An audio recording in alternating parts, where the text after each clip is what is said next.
गिबियावनो बयखौबो बड' निउस इउटुब चेनेलनि गोदान खौराङाव बरायबाय। नोंथांमोननि थाखाय बे समाव माखासे खौरां लाबोदों। भिडिअखौ जोबजासे नायलांनो दाबाव आरो चेनेलाव गोदानब्ला अन्नानै साबस्क्राइब खालामना बेल आइकनआ अलाव होनानै ला आरो भिडिअखौ लाइक कमेन्ट शेयार खालामनो गुरै खावलायबाय। दानिया फैदो दिनैनि खौराङाव।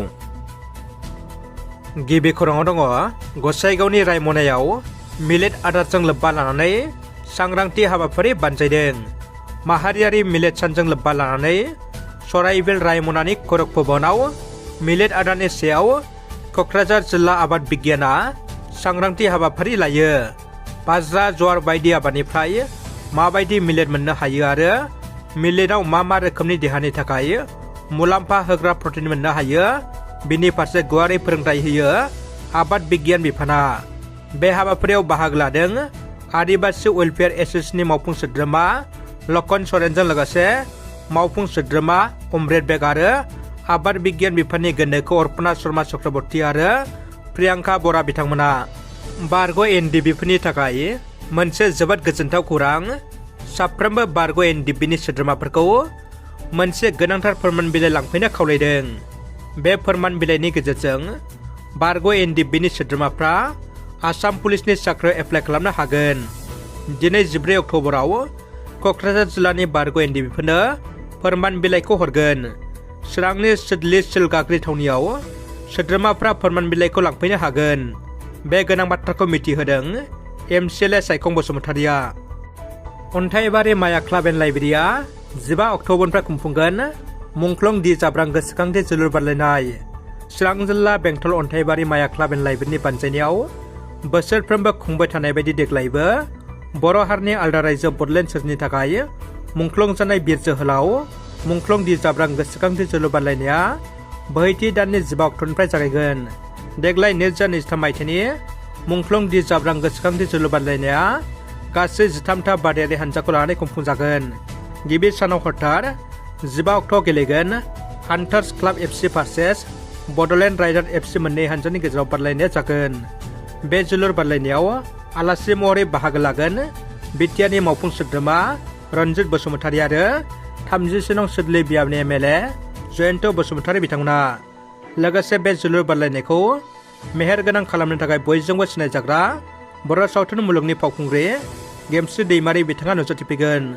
लोगोसे बे जोलुर बादायलायनाय 15 अक्ट' खालिनो बेलासि समाव बर' हारिनि जारिमिनजों सोमोन्दो गोनां जांख्रिथायनि थैसोम आबुं बर' सावथुनखौबो दिन्थिगोन। लोगोसे बे सावथुनाव फाव खालामग्रा बिथांमोना नुजाथिफैगोन होननानै खुंफुं आफादनिफ्राय खौरां बिजोंनि गेजेरजों फोरमायो। रायजो नाङैनो थाखो 9नि फरायसाफोरनो साइकेल राननानै होदों।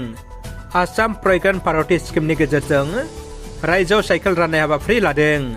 फरायसाफ्रा फरायसालियाव थांनाय फैनायाव खाबु जानाय बायदि सरकारा साइकेल रानना होदों।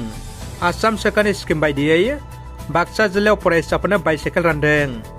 बाक्सा जिल्लानि मुसलपुर गोजौसिन फरायसालियाव फरायसाफोरनो साइकेल राननाय हाबाफारि बानजायदों। बाक्सा जिल्लानि 6,990 फरायसाफोरनो साइकेल राननानै होदों। बे साइकेल राननाय हाबाफारियाव गाहाय आलासि महरै बाहागो लायो रायजो सभानि एमपि रोनग्रा नार्जारी बिथांजों लोगोसे ककलाबारनि एमसिएलए मन्टु बर' बिथां लोगोसे जिल्लानि बेंगिरि बिथाङाबो बाहागो लानानै फरायसाफोरनो साइकेल राननाय हाबाफारिखौ बानजायो। बिसायख'थि फैबाल' राजखान्थिगिरिफ्रा भट बिनो फैयो, नाथाय बिसायख'थि जोबलांब्ला रायजो राजाफोरखौ बावगारो। गोबाव समनिफ्रायनो रायजो जाबोनाय 1 नं बिजयपुर गामिनि रायजो राजाफ्रा दालांनि थाखाय जानांदों जिंगा। बिश्वनाथ जिल्ला गहपुर हालामनि सिङाव थानाय 1 नं बिजयपुर गामिनि रायजो राजाफ्रा मोननो हायाखै दासिमबो सरकारनिफ्राय दालां। बिनि जाहोनाव हान्थामेलानि थाखाय गोबां जेंना सोमजिदों होनना फोरमायदों खौरां बिजोङाव। बेनिखायनो रायजो राजाफ्रा सरकारनिसिम दालां लुफुंना होनो खावलायदों। बैग्रिबारि गामिया रायजो नाङैनो लोखि गार्जा होदों। चिरां जिल्लानि सिङाव थानाय रुनिकाटा बैग्रिबारि गामिया गुबुन गुबुन बोसोरफ्राव फालिनाय बायदि देग्लायबो आसिन दानाव बाथौ धोरोमनि नेमखान्थि बायदियै साननैनि आबुं हाबाफारिजों लोखि गार्जा माइनाव फुजा होदों। गिबि सान एबा बुधबाराव बैग्रिबारि गामिनि लामा दथाकायाव लिरस्रां बिलिरस्रां उरायस्रांनानै फुजाखौ जागायो आरो नैथि सान एबा बृहस्पतिबाराव बैग्रिबारि गामिनि गार्जासालियाव बाथौ धोरोमनि नेमखान्थि बायदियै जानागुरु लानानै बुलि बाथौनि नेमखान्थि बायदियै फुजा प्रार्थना खालामो। आरो लोखि गार्जासालिनिफ्राय बैग्रिबारि गामिनि गं 45 नखरनि आइजोफ्रा गोथार सि गाननानै लोखिखौ रुजुना गावबा गावनि न'आव लाङो। जानागुरु उदाय बसुमतारिनि मोन्थोर आवरायनायजों बैग्रिबारि गामिनि गार्जासालिया गोमखांदों। बे हाबाफारियावनो बाहागो लायो बैग्रिबारि गामिनि गावबुरा लबेन बरगयारिजों लोगोसे गामिनि गासैबो रायजो राजाफ्रा। फैगौ लकसभा बिसायख'थिखौ नोजोर होनानै राजखान्थियारि हान्जाफ्रा गावबा गाव हान्जाखौ गोख्रों खालामनो जयनिं हाबाफारि लाबोबाय थानायखौ नुनो मोन्दों। बेबायदिनो 14 नं चिरांदुवार रुनिकाटा पिस्टिसनि सिङाव थानाय पुब खान्थालगुरि गामिनि रायजो राजाफ्रा खुंथायाव थानाय इउपिपिएलखौ नागारनानै बिपिएफखौ मोजां मोननानै गासै 38 नखरफ्रा खाम्फा बरगयारि नुजाथिनायाव बिपिएफ हान्जा जयनिं जायो। जोबोद दुखुनि खौरां, गुबुन रायजोआव खामानि मावनो थांनानै बर' लाइमोनफ्रा आलाय सिलाय जाहैदों। गुबुन रायजोआव सासे बर' लाइमोननि अबथिरा जिउ गोमादों। खामानि नागिरनानै दिल्ली फारसे ओंखारलांनाय सासे बर' लाइमोननि गोथै देहा बोखांनो मोन्दों। थांनाय 8 अक्ट'बर खालि दिल्लीसिम ओंखारलांदोंमोन बिजनी 3 नं हायनारि गामिनि समर बसुमतारी आरो मावजिपारा गामिनि जायख्लं बर'आ। जाथायनि बागै मिथिनो मोननाय बायदिब्ला दिल्ली फारसे थांबाय थानाय समावनो ट्रेनाव ओंखामजों निसा गोनां बेसाद मोनजादोंमोन, जायनि थाखाय थांनाय थावनिखौ आन्दायना गुबुन थावनियावसो ओंखारहैदोंमोन। निसा बेसाद मोनजानायनि जाहोनाव हुस गैयै जानानै जाब्रबथायाव गोग्लैदोंमोन समर बसुमतारी आरो जायख्लं बर'आ। जाब्रबथाय जानाय सानैखौबो गोदान दिल्लीनि आनसारी नोगोराव थानाय सापादायुं देहा फाहामसालियाव थिसनदोंमोन। नाथाय जोबोद दुखुनांथावदि देहा फाहामसालियाव थिसनजानाय जायख्लं बर'नि गोथै देहाखौ मैया फुंबिलि समाव देहा फाहामसालिनि केम्पासनिफ्राय बोखांनो मोन्दों। गुबुन फारसेथिं समर बसुमतारी मुंनि लाइमोना मेगन नुयै आरो आखाइ बायजानानै देहा फाहामसालियाव फाहामथाय लागासिनो।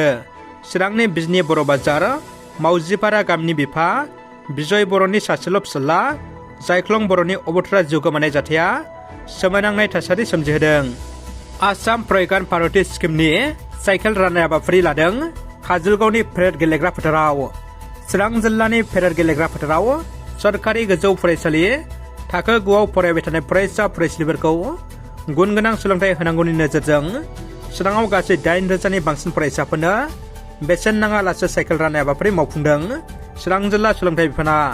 बे हाबाफारियावनो बाहागो लायो चिरां जिल्लानि जिल्ला बेंगिरि पि.जे. भास्कर रेड्डी, लोगोसे बिटिआरनि रन्जित बसुमतारी, 37 नं सिडली बियाबनि एमएलए जयन्त बसुमतारी, आसामनि केबिनेट मिनिस्टार उरखाव ब्रह्म बिथांमोनजों लोगोसे गुबुन गुबुन गोजौ थाखोनि सरकारि मावसुमाफोरजों लोगोसे चिरां जिल्लानि 9 थाखोआव फरायनाय फरायसा फरायसुलिफ्राबो बाहागो लायो। दानिया फैदो जोबथा खौराङाव। इउनाइटेड फाराम एक्स एनडिएफबिफ्रा फिन हिन्जाव हौवा लाना खालायनायखौ हमफिनदों। गुबुंले समाजखौ फोसाबनो आवगायबोदों बारग' एनडिएफबिफ्रा फिन गुवाहाटियाव हमदों समाज बेरेखा हाबायाव लोब्बा थानायफोरखौ।